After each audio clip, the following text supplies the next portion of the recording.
প্রতিটা মানুষ নিজ নিজ জায়গা থেকে আসলে বুঝে সে কতটা সুখে আছে এবং কতটা দুঃখে আছে, তা অন্য কেউই বুঝে না।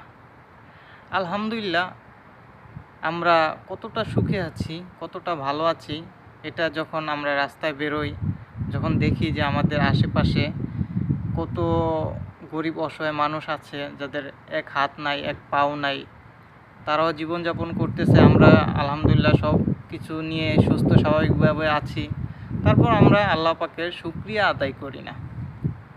আল্লাহ পাকের এত সুন্দর নিয়ামত পেয়েও আমরা আল্লাহ পাকের শুকরিয়া আদায় করি না, আল্লাহর কালাম পড়ি না, নামাজ কালাম পড়ি না।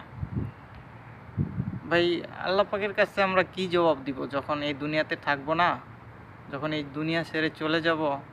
আল্লাহ পাকের কাছে কি জবাব দিব? আমরা কি নিতে পারতেছি, কি অর্জন করতে পারতেছি, আল্লাহ পাকের কি কাজ করতেছি আমরা যে আমরা আল্লাহর কাছে তা পেশ করতে পারবো যে আল্লাহ পাক আমি এটা করেছি? আল্লাহ পাকের উপর ধৈর্য ধরে আল্লাহ পাকের উপর শুকরিয়া আদায় করে আল্লাহ পাকের ইবাদত করতে হবে। সর্বক্ষেত্রে আল্লাহ পাকের ইবাদত করতে হবে।